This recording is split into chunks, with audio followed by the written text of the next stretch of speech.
Sup Shredders, my name is Logan, aka Spiderhands, and welcome to an SP Reviews, where today we have ourselves a track from an act named Rebecca Black, or Rebecca nowadays I suppose, titled Friday. And if we switch over to here, we got ourselves a track on YouTube. Now, the reason I'm visiting this after I listened through Mafra last week is because I was kind of thinking it'd be nice to revisit some of the tunes I've listened to before earlier when I was a bit younger and a bit less worldly. Rebecca Black got a rough time, went through a rough time with this track when it first came out.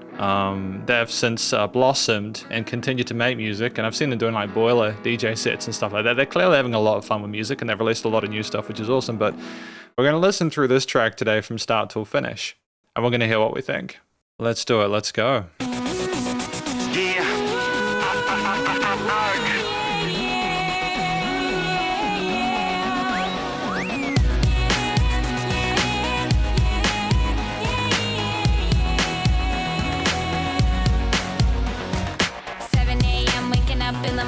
Gotta be fresh, gotta go downstairs, gotta have my bowl, gotta have cereal, seeing everything, the time is going, ticking. I mean, the vocals are so true.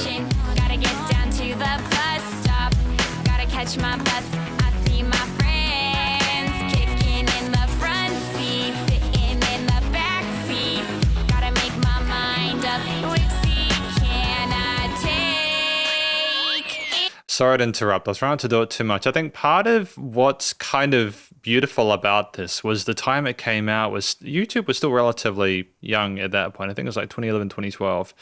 And a song like this blew up for some interesting reasons. I listened to the way it's been produced, and I wonder if that's YouTube's audio compression there. It seems quite squished, but I do like that you can hear all the different elements in there. There's quite a lot going on. It's Friday, Friday, gotta get down on Friday. Everybody's looking forward to the weekend, weekend. Friday, Friday, getting down on Friday. Everybody's looking forward to the weekend. Partying, partying, partying, partying. Fun, fun, fun, fun. Looking forward to the weekend. We're driving on the highway, cruising so fast, I want time to fly. Fun, fun, think about fun. You know what it is. I got this, you got this. My friend is by my right. Hey, I got this, you got this. Now you know it. Kicking in the front seat, sitting in the back seat. Gotta make my mind up. Which seat can I take? Nice build there. Friday, gotta get down on Friday. Everybody's looking forward to the weekend, weekend. Friday, Friday, getting down on Friday. Everybody's looking forward to the weekend. Partying, partying, partying, partying. Fun, fun, fun, fun. Looking forward to the weekend. Yesterday was Thursday, Thursday. Today, yeah, it's Friday, Friday. We so excited. We so excited. We gonna have a ball today. Tomorrow is I mean, Saturday. it just continues, doesn't it? Afterwards. I don't want this weekend to end. R&B, Rebecca Black. So chillin' in the front side, in the backseat. I'm driving, cruising, fast lanes, switching lanes with a car by my side. Passing by, it's a school bus in front of me. Makes tick tock, wanna stream. Check my time, it's Friday, it's a weekend. We gonna have fun. Come on, y'all. It's kind of surreal having that rapped verse in there. Like, I know they probably felt they needed to have something different go on there. I'm assuming there was maybe an assumption that they would continue to work together after this. I'm not sure if they released any tracks after this one in the same sort of producer vocalist setup. I'm not familiar with the lore, but Everybody's looking forward to the weekend. We gonna get down Friday, Friday, getting down on Friday. Everybody's looking forward to the weekend. Partying, partying, partying, partying. Fun, fun, fun, fun. Looking forward to the weekend. I do like those belts over top. Gotta get down on Friday. Everybody's looking forward to the weekend, weekend. Friday, Friday, getting down on Friday. Everybody's looking forward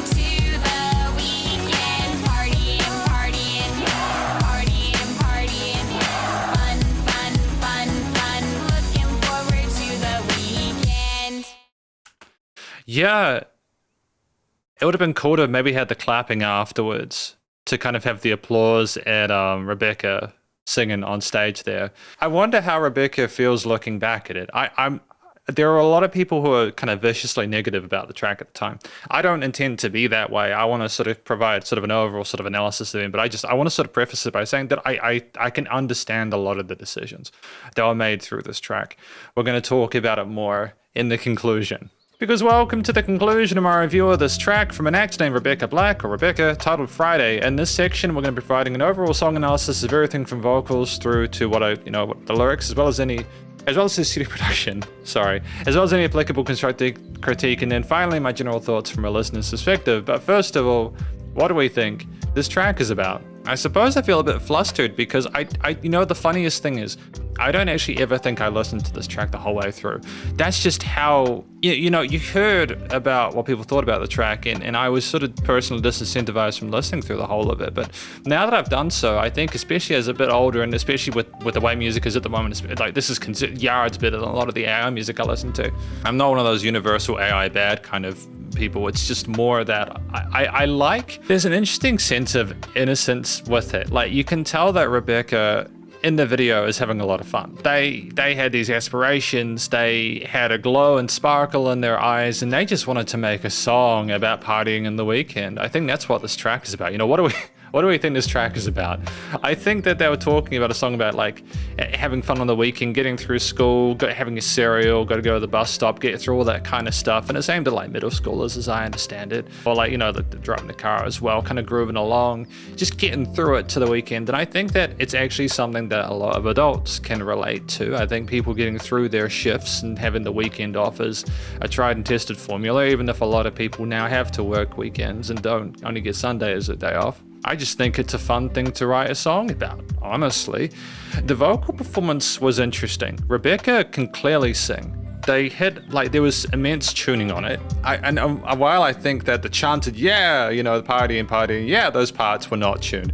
Clearly, Rebecca Black's vocals were tuned. There was a bit of compression and reverb on those, some EQing, but it had a kind of Acacia early 2010s kind of vibe, which, looking back on it now, it might have seemed like it was overproduced, but it was a stylistic thing back there. I think it's also worth noting that the lack of dynamic range I mentioned with things being as choked as they were could in part be due to the loudness wars that were occurring in the late 2000s, early 2010s, where music just needed to be like 5 LUFS or get off the pot, basically. So I'm wondering if it was a combination of those two things. That's why those kicks came in. They were kind of just, they were like thudding in there, but didn't have a lot of push, It was there was so much happening vocally with the various sort of overdubs and call and responses and the harmonies and the double tracks and those intro vocal parts there that sounded like a synth lead. It was kind of neat. I have to appreciate the effort put into varying our takes. Granted, on the main vocals, there went a whole lot of wild different tales there. We had our rhythms covered with the quarters, eighths, and sixteenths, and I think we articulated ourselves well on the mic there. I think it was almost a little bit more sort of like subdued because of the tuning there, as well as the lack of dynamic range on the vocals. It was very kind of monotonous dynamically, but I think it was simply to give itself presence within everything else. Like, it's a catchy rhythm. There's a bounciness to it despite it, and I kind of dig how it was playing along with the other sort of sub 16th note rhythms and patterns throughout the instrumental arrangement outside of that, though. Like, there's the vocally, even if you aren't a fan of how it was produced, or maybe the tone or inflection of certain parts, you got to appreciate, especially for a first track, this was a solid effort. This was a solid effort. I thought the guy rapped well in that sort of rap interlude as well. It was just a bit surreal, kind of going from Rebecca Black to them as well. You could kind of tell they wanted that insert there. They probably thought there was going to be a bit of gains to be made there. And to be fair, I think they did definitely get some notoriety out of this. But ultimately, I'm not really sure it necessarily benefited that, but I also understand that rapped verses were a thing back in the early 2010s, and so it's cool. It's totally fine. The words came through clearly for the most part. I can't really remember what he was saying too much, but it's good. You can definitely understand what Rebecca was saying. There's just so much going on from the first part of the track, though. It's 3 minutes 47 in length, where it's within that sort of 2 to 4 minute sweet spot, where if it's less than 2 minutes, you might be missing some important context that you get if you were able to have it just a bit longer. And if the song's over 4 minutes, then you might be overplaying bits. There might be a little bit too much repetition. This track fits within that sweet spot well, and even though I'm not necessarily a massive fan of the extended chorus at the end, I understand that we didn't want to sort of overcomplicate the outro with any sort of alternate leads. We had variations to the way we sung those sort of bits of air candy and all kind of call responses. It's totally fine. I get what we were trying to do there. The vocals were the main focal point through this piece. And I haven't really mentioned the expression from the vocalist. It's very kind of consistent because of the lack of expression allowed through the tuning. But just immediately you have those synth sequences that those 16 sort of fuzzy bits on the sides of the stereo field, immediate filtering and playing around with the interpretation of those. And then there's another sort of portamento kind of synth, wow, wow, playing some major notes within the relevant sort of triads. There's a lot of color with the vocals over top from Rebecca Black, as well as I think maybe producer credits from the guy who did the vocals as well. Like, we're really trying to capture the listener's attention. I have to give them credit. They did that well there. It definitely hooks you. The drums, when they come in with a mixture of quarters and eighths, initially at least, they are kind of trying to find their place within the mix. There is presence for them in there, but they still sound kind of choked because of how pushed everything is in post-production. But they do, they do sidechain well, so that's good. And I think that the digga kind of like the synth sequences that we have on the sides, the 16th notes, kind of are a good sort of alt for like a hi-hat or something along those lines. We have a lot of crashes in the chorus though. It's bombastic and it's very energetic, and I kind of dig the kind of balls required to just go, oh, we'll just have crashes the whole entire time. And we've got those additional vocal overdubs in that part as well, which kind of elevates it and creates some interesting vocal harmonies there. And there's absolutely no sort of gaps, and that's a blessing and a curse in this part. I wouldn't have minded more dynamic range, both from a compositional and production perspective, during some quiet and louds. And this is something I'm finding about myself, is that I appreciate when there's space and things aren't too choked.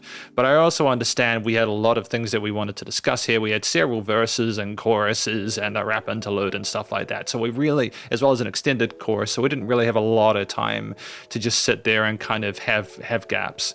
We had like pauses, I think, we had the wow kind of synth kind of riser, or like a opposite of that before that chorus part. So we did have a pause there, to be fair. There was some sort of quiet claps under it. That's fine. I take that back then. There were definitely gaps. There were just also some very smooth transitions as well, such as between that first chorus and the first verse, second verse. And also, like, I'm listening back to it, and I do appreciate that, over that yesterday was Thursday part, regardless of your feelings about the lyrics and how they were sort of put forward or written, it's nice to just have less kicks, especially with how, again, intense the crashes, the kicks, and the snares were in that part or collapse. I think it's good to just allow it to sit for a bit. What I also dig during that rapped part is that there's like a sub drum kit. So there's like the main sort of groove, but then there's like an additional point of syncopation with some of those 16th kicks and snares that are filtered there. And it just adds a nice sort of alt layer there and a bit more kind of swing off sort of points of interest in that part there, with a different vocal style that is more rhythmic as well by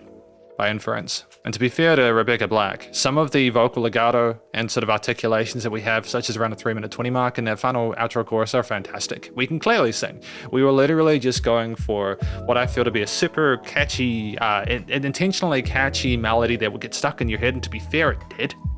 It did get stuck in people's heads. So in that way, it was a pop song. It was effective, regardless of how people saw it at the time. It is a veritable part of internet culture. Never mind, I've just gone back to the Thursday, Friday part, and there were drums there as well. It's just it's just a lot to take in one listen, But I nonetheless appreciate that if we are having moments of without drums and then adding drums halfway through to the Fire part, we're building and developing the pieces we go through. So all these different instrumental layers that are decorating this piece like a well-tuned cake. And again, regardless of your stylistic preferences, even if you're not a fan of the vocals, the instrumental parts themselves are good. It's much a part of its time, but still good. I'm even hearing little kind of fills that are like, I reckon there's at least 2 to 3 drum kits within this track, like around the 18-minute mark. There's kind of these little kind of points of air candy there. We're clearly attentive to the need to not have things be too consistent. So ultimately, when you put all that in there and you just kind of take several times through the track to really sort of appreciate and absorb everything, you're left with a piece where I think relatively, really well structured. Again, I do think the additional vocal takes at the end justify, they justify not having another sort of lead motif there. Most of the instrumental parts are supportive. And yeah, you have enough variety compositionally through the piece to not let it overstay its welcome. Thematically, major minor leaning. It's major key oriented, I think. And we have some moments of tension there that I can hold over before the choruses, but that's okay. The varying vocal rises allow for most of that tension there. We're not trying to be too exotic with the chords that we put forward within the mix. I think that's a sensible decision. If you overcolor the harmonies in this, it sounds maybe a little bit too sophisticated for what we're trying to accomplish outside of that.